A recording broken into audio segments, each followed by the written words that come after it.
What is up, guys? Wrestling Premiere is here.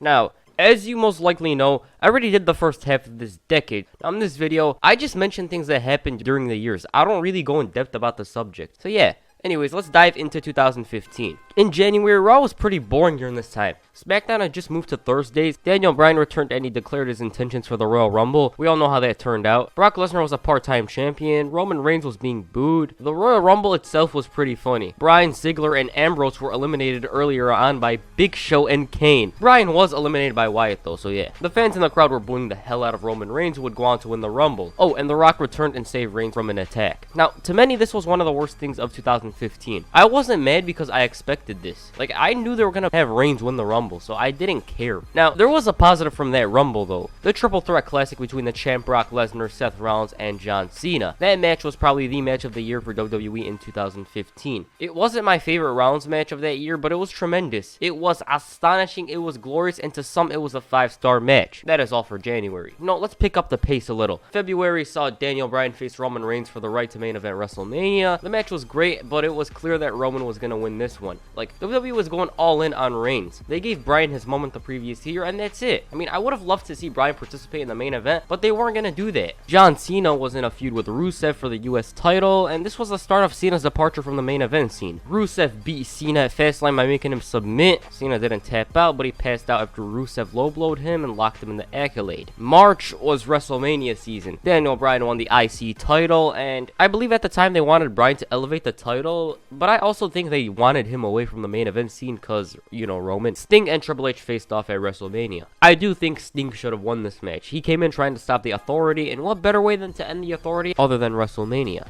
AJ Lee had her final WrestleMania match teaming up with Paige to beat the Bella Twins. She was in the middle of this dispute between WWE and CM Punk, so it was pretty awkward for her, and plus she wanted to retire because she accomplished everything she wanted to. John Cena at WrestleMania captured the US title from Rusev. Once again, WWE wanted to make the mid-card titles mean something, so that is why they had Bryan and Cena win the titles. I believe this was the match where Cena debuted the Springboard Stunner. Yeah, it was this match. It was unexpected of Cena to hit a move like that, and lastly for March, Seth Rollins cashed in his briefcase to become the new WWE champ. Let's make each month short and sweet. I'll mention the things that must be mentioned. April saw Roman Reigns have a great last man standing match against the Big Show. It was match of the night for Extreme Rules. The New Day turned heel and they were hated. John Cena began his US title challenge. It was pretty much the best thing on Raw at the time. Daniel Bryan went out with a concussion, and Bryan would end up being forced to retire the next year. That's all for April. May saw Dean Ambrose steal the WWE Championship after he beat Rollins by DQ. Kevin Owens debuted on the main roster, and he beat John Cena clean, and to me that was pretty shocking at the time.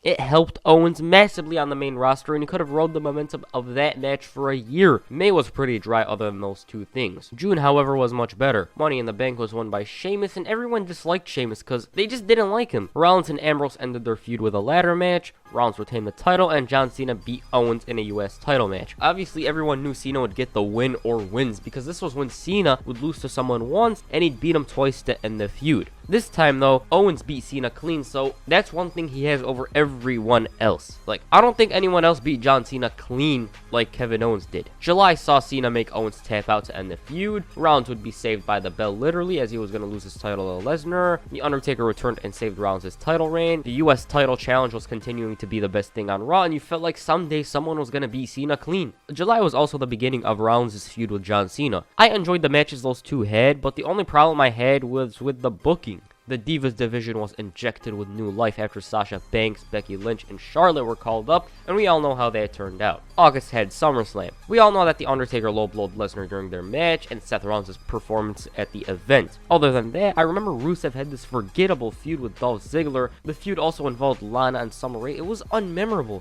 The New Day were so popular during this time, they captured the tag titles at SummerSlam. So yeah, that's SummerSlam.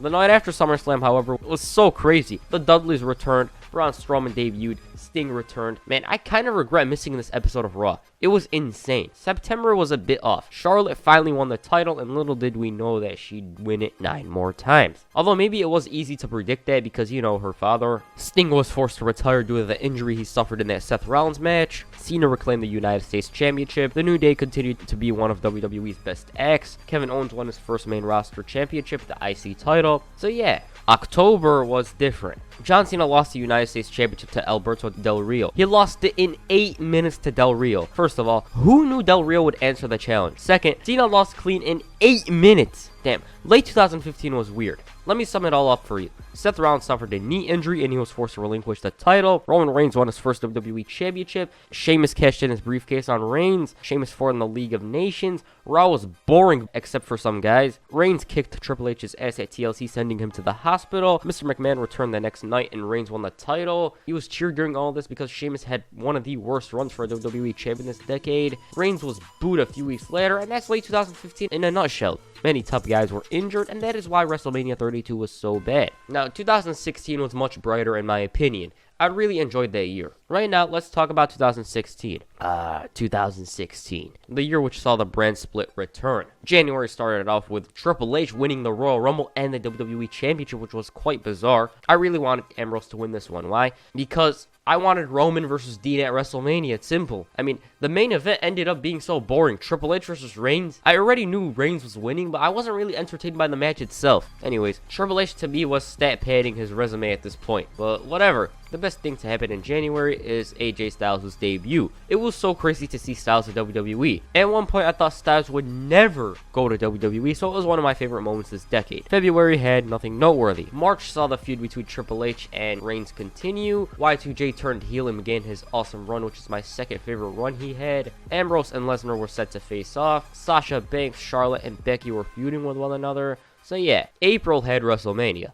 WrestleMania 32 is the most disappointing WrestleMania in recent memory for me. I remember being so hyped for Ambrose and Lesnar, but then it just ended up being the most disappointing match on the card. It was like, that's it? Lesnar was phoning it in. I would have preferred Ambrose to face Triple H, because Triple H made him look like $1 million during that match at Roadblock. Then WrestleMania in general felt like it fell short. Most of the matches weren't bad, but something better was expected of them. The ladder match and the Triple Threat Women's Championship match were the highlights of the night. I was happy that Zack Ryder finally got his moment, and I knew it wasn't going to last long, but who cares? He beat the best mid-carders at WrestleMania. The night after WrestleMania, however, brought some optimism. AJ Styles won a fatal 4-way #1 contenders match to face Roman. The Miz won the IC title, and Maurice began accompanying him to the ring. Roman Reigns declared himself the guy, and Gallows and Anderson debuted. That wasn't the night after WrestleMania. WWE after WrestleMania claimed that this was the beginning of a new era, and it did kind of feel like the beginning of a new era. May saw AJ Styles and Roman Reigns have 2 iconic matches, and many say that the Extreme Rules match was Reigns' best match ever. May also saw the return of John Cena. We'd finally get the dream match between Cena and Styles, and to top May off, Seth Rollins returned. Now, June was pretty memorable to me. Seth Rollins beat Roman clean and Dean Ambrose cashed in the briefcase. I was so happy to see him win the title. It should have happened much earlier, but that's what makes this moment special. The Shield feuded with one another, and they fought at Battleground. The main story of that match was which brand takes the WWE title. It wasn't really 100% about the Shield, but for me it didn't matter because the three had an awesome match. Also, Roman wasn't there for the build-up because he got suspended, so it was kind of an awkward month for the Shield. Other than that, July marks the start of the new brand split, and I remember thinking to myself that Raw took all the good guys and that SmackDown was left with scraps. Little did I know that SmackDown would end up being a much better show. August was the month when Dean Ambrose had that awkward interview with Stone Cold Steve Austin, and it was one of the reasons why he dropped the title. And that match at SummerSlam against Dolph Ziggler was such a disappointment. I expected more from that match, and it just ended. It was like the Lesnar and Ambrose match at WrestleMania. Sasha Banks won the title on the first Raw of the new era, and I thought that she was going to have a lengthy run, but then Charlotte beat her at SummerSlam. From there, Sasha beat her in October. Then in her hometown of Boston, Sasha lost the title to Charlotte. It was basically a hot potato for the championship. Sasha won the title on the November episode of Raw, only to lose it at Roadblock to Charlotte. That was the women's division on Raw. On SmackDown, Becky won the women's championship at Backlash. She held the title for 3 months before shockingly losing to Alexa Bliss. To be honest, I didn't expect this. I thought Becky would hold the title for a very long time. Plus, I didn't think she'd lose it to Bliss because Bliss was on the roster for 4 months at that point. So to me, it was a pretty unexpected move. Finn Balor beat Roman clean on his first night on Raw. He also captured the Universal Championship at SummerSlam. The fans didn't care for the match at SummerSlam. They were making fun of the new championship. Now, Finn suffered an injury during that title match because Rollins delivered the buckle bomb to Balor on the barricade. But yeah, that's why he got injured. Balor did pop his shoulder back in place and he continued the match, which was quite brave of him. I haven't watched that match since then, but it was a great match. The only negative I have with the match is the fact that the Brooklyn crowd didn't care for the match. They cared for the ugly Universal title. It wasn't like WWE was going to change the design. Like, did they really expect WWE to change the design because they were booing it? They weren't. That event also saw Brock Lesnar face Randy Orton in a very underwhelming match. I am an idiot for expecting something from that match. I just wanted to mention it, that's all. Like, I'm stupid for expecting more from Brock Lesnar in these types of matches. Now let me sum up the rest of 2016. Seth Rollins turned face after Triple H turned on him. Kevin Owens became the new Universal Champion after Finn relinquished the belt. Also, Chris Jericho and KO were the best thing on Raw. Like, they were so entertaining. On SmackDown, The Miz was tearing it up and he had a good run. AJ Styles, Dean Ambrose, and James Ellsworth were awesome. Goldberg returned and beat Lesnar in a minute and 26 seconds. That was fun. Also, the Bar formed at a bar and they ended the New Day's 16-month title reign. And that's it for 2016.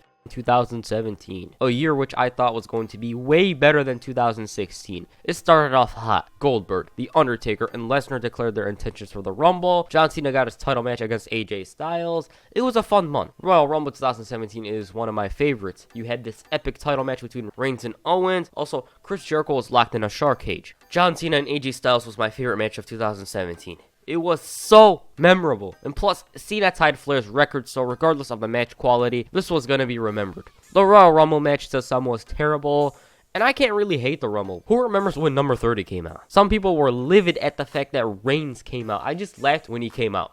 I did think to myself that Reigns is probably the one to win it. Then Orton suddenly RKO'd Reigns and eliminated him to win the match. So that was good. One thing that added to this Rumble was the fact that it was unpredictable. Y2J could win this one. Lesnar, Goldberg, it added to the match. It was just so great. February saw Bray Wyatt win the WWE Championship. That chamber match was something.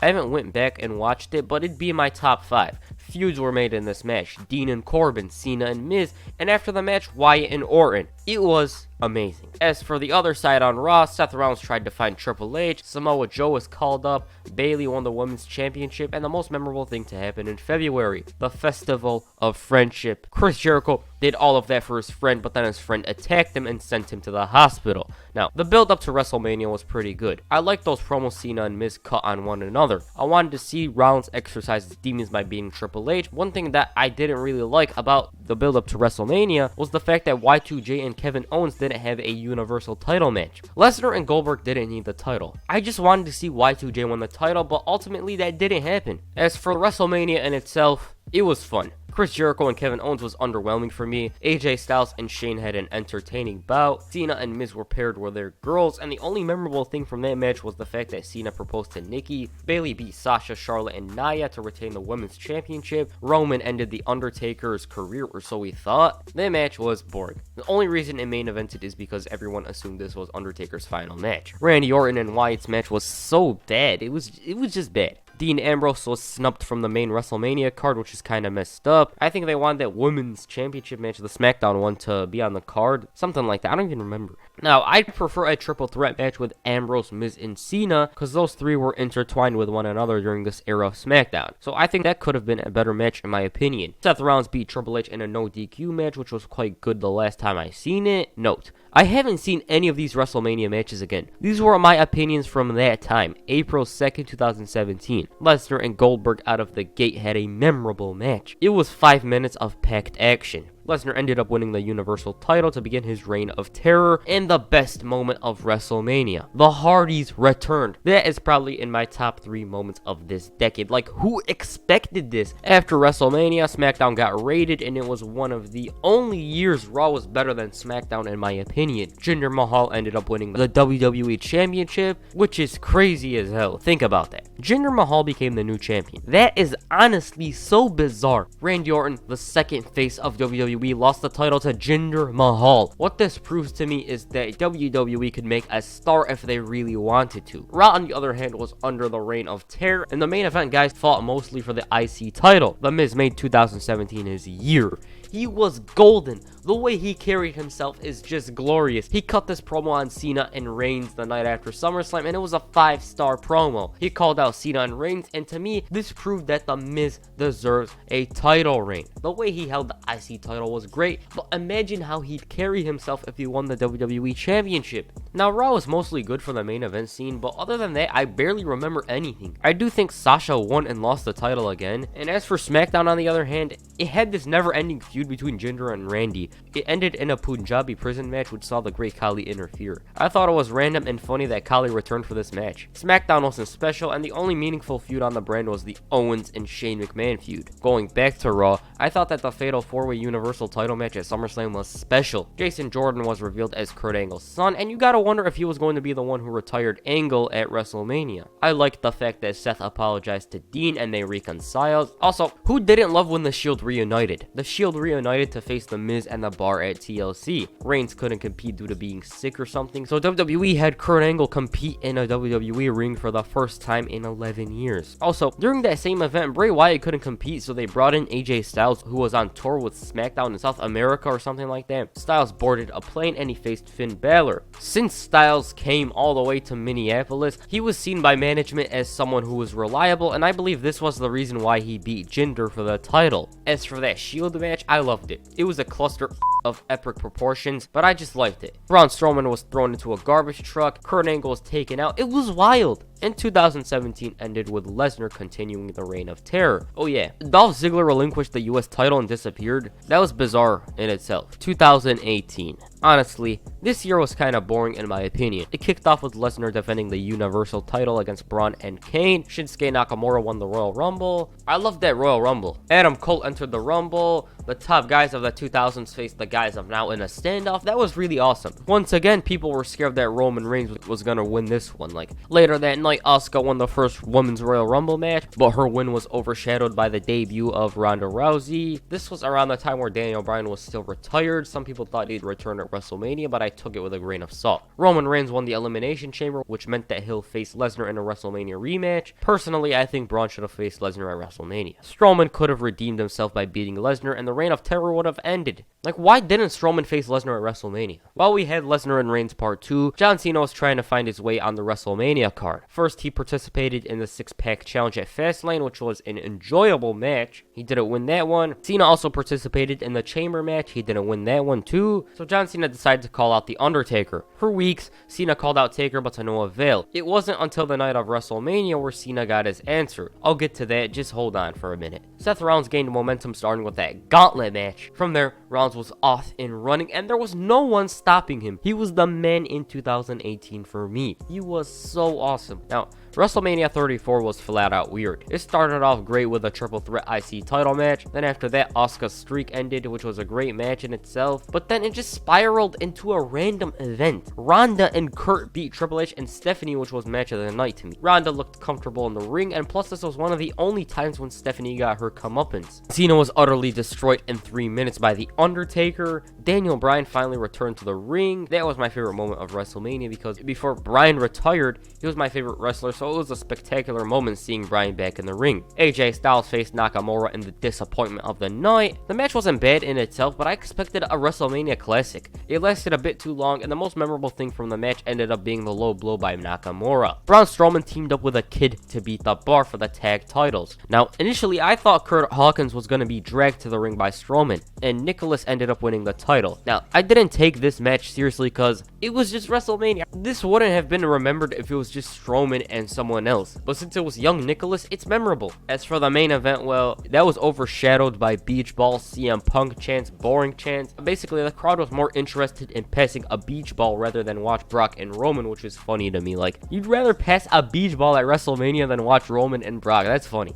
Reigns kicked out of 5 F5s. What the hell? And in the end, he lost, which was weird to me because they built this match up for like a year, yet Roman lost. The reign of terror continued. After WrestleMania, Carmella cashed in the Money in the Bank briefcase on Charlotte, and Drew McIntyre returned to the main roster after 4 years away. Drew was a face in NXT, yet he debuted as a heel, and he formed a partnership with Dolph Ziggler. Seth Rollins continued to make the IC title relevant, but then Backlash came along.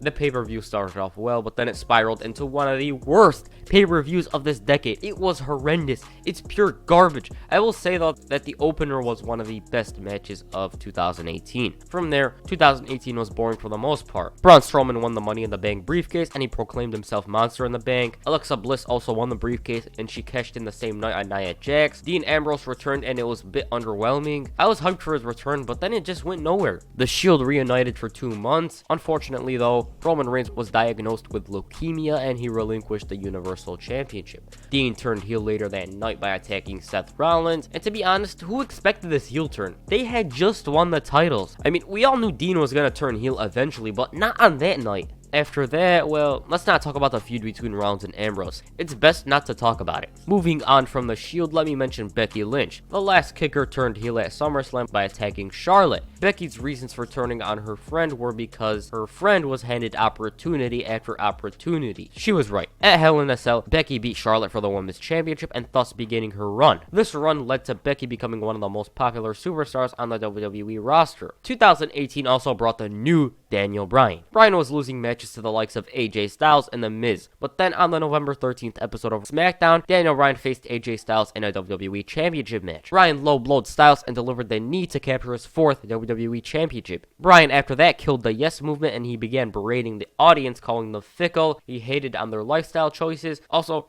he called himself the Planet's Champion. It was a great run for Bryan, and that's all for 2018. There was a lot of bad spread out through the year, but there was also some good throughout the year. So yeah, it's just like any other year, bad and good. 2019, the final year of this decade. Let me just say that I prefer 2019 to 2017 and 18. I just like the positives more. Let's start off with January. Seth Rollins had the most momentum of any male superstar in WWE. He was popular with like 90% of the audience or even more. Rollins would end up winning the Royal Rumble and he went on to challenge Brock Lesnar for the Universal Championship. Before I talk about that, let me mention that Asuka made Becky tap out at the same event. Becky later on participated in the Royal Rumble and she ended up winning the match. She then went on to challenge Ronda Rousey. February saw Charlotte get added to the Becky and Ronda match. That build-up was a mess, and I don't want to dwell into it. On to other things. KofiMania began in February. Initially, Mustafa Ali was supposed to compete in the Chamber match. Once he suffered an injury, Kofi took his place in the match. Kofi ended up being the last man eliminated, and so began Kofi's unexpected journey to WrestleMania. You guys know the whole story. Kofi fought and fought and fought to get his title match, but to no avail. It wasn't until Big E and Woods threatened to walk out of the company where Kofi got his match. Big E and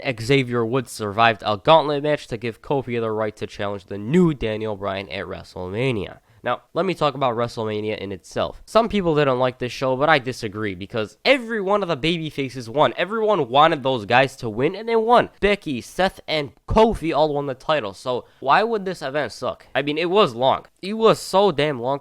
It lasted for like 7 hours. Also, Baron Corbin beat Kurt Angle in his final match, which is a bit underwhelming. I thought that Kurt Angle would make easy work of Corbin, and then he'd face John Cena. I still hate Corbin for this. Like, it should have been him. Triple H and Batista had this great match. It felt like a classic match. Plus, I remember when Batista hit the Batista bomb on Triple H. I thought the game's career was over. Triple H finally beat Batista to end the feud. The Iconics won tag team gold. Seth Rollins beat Lesnar and everyone was going crazy. Becky Lynch awkwardly beat Ronda Rousey to become Becky 2 belts. And my favorite match and moment of the night. Kofi Kingston finally won the WWE Championship. First of all, the match was epic. This was the peak of WrestleMania. They realized the fans wanted Kofi as champ, and they did it. Plus, when Kofi won the title, it was emotional. It was such a spectacular moment. Moving on from WrestleMania, April was forgettable. I mean, Bray Wyatt debuted the Firefly Funhouse, so there's that. Let me sum up May in 2 words. Brock Lesnar. When Lesnar interfered in the ladder match, I just bursted out laughing. Like, there was no way in hell that Ali was going to win the briefcase. And second, they found a way to give him the title back. I didn't care about this because I knew sooner or later Lesnar was going to win back the title. The silver lining in this, though, is that Lesnar brought us Boombox Brock. Like, that was awesome. June was the month that saw Goldberg and The Undertaker face off in the worst match of 2019. I never watched the Saudi shows because nothing happens on them and the matches are usually boring. But for this one, I had to see this because I had to know why this match sucked. Oh my god. They both nearly died out there. Goldberg and The Undertaker botched both of their finishers in I don't want to talk about that. I just don't want to talk about that match. June was also the month where Becky and Seth were paired with each other on TV. You know, the man's man. Also, WWE during the summer began having these bizarre 2 out of 3 fall matches. I just didn't like it. Also, I forgot about the wild card rule. That was so annoying. I hated the wild card rule. Kevin Owens began his feud with Shane McMahon, which reminds me of that time where Mike Rome screwed up the Best in the World introduction. That was hilarious. Shane McMahon was so annoying this year. He was all over the place with Drew McIntyre being his lackey. Man. In July, Lesnar cashed in the briefcase on Seth Rollins, and other than that, Shane and Drew faced The Undertaker and Roman in one of WWE's best matches of 2019. It was a great way for The Undertaker to redeem himself from that trash a month earlier. Oh yeah, the club reunited and renamed themselves the OC. As for August was The Fiend's month. When he appeared at SummerSlam, I was like, what the hell is this? I was so confused when he came out at SummerSlam. Like, the entrance was so bizarre. He beat Finn in 3 minutes. Finn didn't get much offense in, and he was destroyed. Poor Finn. He even wore a white attire for this occasion. Seth Rollins beat Lesnar clean. Also, this was around the time where Rollins was starting to get booed. So yeah. September was the start of Rusev and Lashley's storyline, which was and is random. Also, Seth Rollins and The Fiend's feud ended up being inside Hell in a Cell. The red lighting in that match absolutely sucked, and plus the ending was the worst thing of 2019. Thankfully though, Wyatt won the title at Crown Jewel. The draft was in October and SmackDown moved to Fox. November was a fun month. NXT invaded Raw and SmackDown. Survivor Series was probably my favorite pay-per-view of this year. It was so fun. Plus, Keith Lee became a star during that elimination match. Awesome stuff. Rollins began his heel run the night after, and The Fiend ripped Bryan's hair out of his head. December... What could I say about this month? Rusev and Lashley's feud continued. Seth Rollins' heel turn was cemented, and it's pretty good. The last SmackDown of the decade ended with Daniel Bryan on top of the Yes Movement. One thing I want to say about this decade is that it had its ups and downs. I did hate a lot of things this decade, but also I loved a lot of things in this decade. I hope the next decade brings some great moments and storylines. So that's it for this video. Make sure you hit a curb stomp on the like button and perhaps a flying knee on the subscribe button. Peace, I'm out.